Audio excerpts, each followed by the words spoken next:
सर्वेश्वर दयाल सक्सेना जी कहते हैं कि बहुत दिनों से सोच रहा था थोड़ी सी धरती पाऊं, उस धरती में बाग बगीचा जो हो सके लगाऊं, खिले फूल फल चिड़िया बोले प्यारी खुशबू डोले, ताज़ी हवा जलाशय में अपना हर अंग भिगोले। कह रहे हैं, कवि कह रहे हैं कि मैं बहुत दिनों से सोच रहा था, मैं बहुत दिनों से यह विचार बना रहा था कि मैं थोड़ी सी ज़मीन ले लेता हूँ, थोड़ी सी धरती पाऊँ, मैं थोड़ी सी ज़मीन ले लेता हूँ और थोड़ी सी ज़मीन लेकर उस ज़मीन पर, उस धरती में बाग बगीचा जो हो सके लगाऊँ। उस धरती पर, उस ज़मीन पर मैं जो मेरे सामर्थ्य में हो और जो वहाँ की जलवायु के हिसाब से हो, उस हिसाब से मैं वहाँ पे बाग बगीचा और जो भी चीज़ें वहाँ उत्पन्न हो सकती हैं, पैदा हो सकती हैं, उन्हें लगाऊं। खिले फूल फल चिड़िया बोले प्यारी खुशबू डोले, ताज़ी हवा जलाशय में अपना हर अंग भिगोले।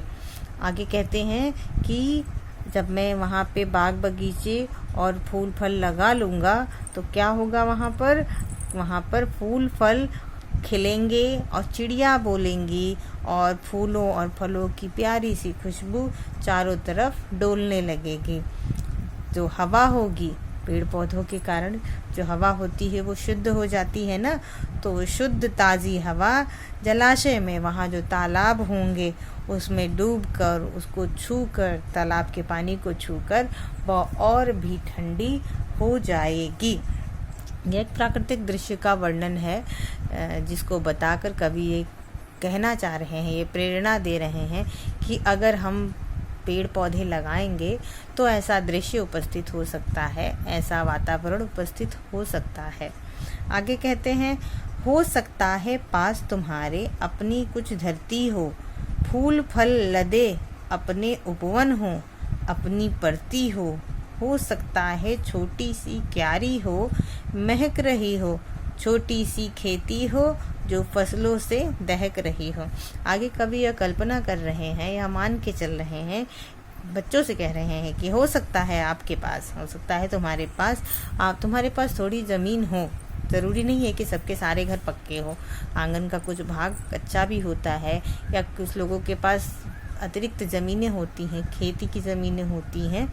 तो हो सकता है आपके पास ज़मीन हो, फूल फल लदे अपने उपवन हो, बगीचे हों। किसी के पास आम का बगीचा होता है, किसी के पास अमरूद का, किसी के पास पपीते का, जो जैसा लगाता है, जैसी जहाँ की जलवायु होती है उस हिसाब से फल भी उगते हैं। तो कह रहे हैं हो सकता है आपके पास अपने बगीचे भी हों, उपवन भी हो, अपनी परती हो। परती का मतलब खाली ज़मीन, हो सकता है आपकी ज़मीन खाली ही हो सकता है छोटी सी क्यारी हो, महक रही हो। ऐसा भी हो सकता है कि आपके पास बहुत ज़मीन ना हो, थोड़ी ही ज़मीन हो, उसमें ही आपने क्यारियाँ बनाकर खेती कर ली हो, फूल फल लगाए हों, जिसकी खुशबू से वहाँ का वातावरण महक रही हो। छोटी सी खेती हो जो फसलों से दहक रही हो। या हो सकता है आपके पास बहुत ज़मीन ना हो, थोड़ी ही ज़मीन हो जिस पे आपने खेती कर रखी है, जो फसलों से दहक रही हो, जिसमें आपकी फसल लहलहा रही हो सकता है कहीं शांत चौपाए घूम रहे हों, हो सकता है कहीं सहन में पक्षी घूम रहे हों। तो विनती है यही, कभी मत उस दुनिया को खोना, पेड़ों को मत कटने देना, मत चिड़ियों को रोना। आगे कहते हैं सर्वेश्वर दयाल सक्सेना जी कि हो सकता है कहीं शांत चौपाए घूम रहे हों। चौपाए का मतलब चार पैर वाले पशु जानवर, कि जहाँ का वातावरण अच्छा है, हो सकता है वहाँ पर जो पशु हों वो शांति से चल रहे हों, उन्हें कोई उनके कार्य में, उनकी शांति में विघ्न उत्पन्न करने वाला ना हो सकता है कहीं सघन में पंछी झूम रहे हों। ऐसा भी हो सकता है कि कहीं पक्षी जो हैं वो शांति से शुद्ध वातावरण में झूम रहे हों, खुशी से इधर उधर उड़ रहे हों। तो विनती है यही, कभी मत उस दुनिया को खोना। कवि कह रहे हैं कि अगर आपको कहीं ऐसा माहौल देखने को मिले, अगर कहीं आपको ऐसा प्राकृतिक दृश्य मिले जहाँ कि पशु और पक्षी सभी निश्चिंत रूप से शांति से अपनी दैनिक क्रियाकलाप में व्यस्त हों, तो आप आपसे विनती है, आपसे मैं यह प्रार्थना करता हूँ कि कभी भी उस दुनिया को मत खोना, ऐसे जो माहौल को है खोना नहीं, या कहने का मतलब है कि उसमें कहीं किसी प्रकार का विघ्न उत्पन्न मत होने देना, पेड़ों को मत कटने देना, मत चिड़ियों को रोना, कि हम उस वातावरण को वैसा ही रहने दें। आपको पता है कि जंगल लगातार कटते जा रहे हैं और जो पशु पक्षी हैं वो कहीं न कहीं बाहर निकलने को, रिहायशी इलाकों में जहाँ लोग रहते हैं बस्तियों में निकलने को बाध्य हो रहे हैं। तो वही कह रहे हैं कि पेड़ों को मत कटने देना, मत चिड़ियों को रोना, कि हम पेड़ों को काट कर ऐसी स्थिति उत्पन्न ना करें कि ये जो जानवर हैं, जो पशु पक्षी हैं, जो शांति से अपने क्रियाकलाप कर रहे हैं, घूम रहे हैं, विचर रहे हैं, पक्षी मौज में झूम रहे हैं, उनके लिए हम कहीं न कहीं संकट उत्पन्न ना करें। अब अगली पंक्ति देखते हैं। एक एक पत्ती पर हम सबके सपने सोते हैं, शाखें कटने पर वे भोले शिशुओं सा रोते हैं। पेड़ों के संग बढ़ना सीखो, पेड़ों के संग हिलना, पेड़ों के संग संग इतराना, पेड़ों के संग हिलना। आगे कवि कहते हैं कि एक एक पत्ती, ये समझिए कि वो उसी तरह होते हैं जैसे हमारे सपने हैं। हमारे सपने एक एक पत्तियों के बराबर होते हैं, और वो जैसे पेड़ों के लिए पत्तियां आवश्यक होती हैं वैसे हमारे लिए हमारे सपने होते हैं। और जब शाखें कटती हैं, शाखें कटने पर वे भोले शिशुओं सा रोते हैं, कि जैसे शिशु माँ से बिछुड़कर अलग होकर रोने लगता है, उसी प्रकार जो पत्तियां हैं जब उनकी शाखों को काट कर अलग कर दिया जाता है तो वो भी रोते हैं। आपको तो पता ही है कि पेड़ पौधों में जीवन होता है, तो वो भी कहीं न कहीं अपनी जो व्यथा है वो व्यक्त करते हैं। इसीलिए कवि कहते हैं कि हमें ऐसा नहीं करना चाहिए, बल्कि हमें पेड़ों के संग बढ़ना सीखो, पेड़ों के संग हिलना, बल्कि हमें पेड़ों के साथ ही बढ़ना चाहिए, उन्हीं के संग हिलना मिलना चाहिए। मतलब हमें प्राकृतिक वातावरण से तालमेल बिठा कर रखना चाहिए, ये कहने का मतलब है। पेड़ों के संग संग इतराना, पेड़ों के संग हिलना, हमें पेड़ों के संग तालमेल बिठा कर रखना चाहिए, पेड़ों का संरक्षण करना चाहिए, ना कि उन्हें काटना चाहिए।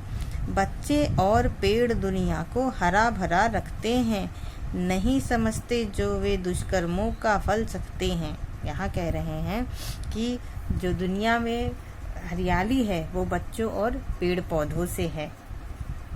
आगे कहते हैं नहीं समझते जो वे दुष्कर्मों का फल सकते हैं। जो लोग इस चीज़ को नहीं समझते, जो लोग अपने बच्चों में अच्छे संस्कार नहीं डालते, अच्छे मूल्यों का उनको अच्छे मूल्यों से उनको पालित पोषित नहीं करते, जो अपने बच्चों के अंदर अच्छे मूल्य, अच्छे संस्कार नहीं डालते, वो लोग जीवन में आगे भोगते हैं, उसका परिणाम भुगतते हैं। ठीक उसी प्रकार अगर हम पेड़ पौधों के महत्व को नहीं समझेंगे और उन्हें काटते चले जाएंगे तो आने वाले समय में हमें उसका परिणाम, भयंकर परिणाम देखने को मिल सकता है।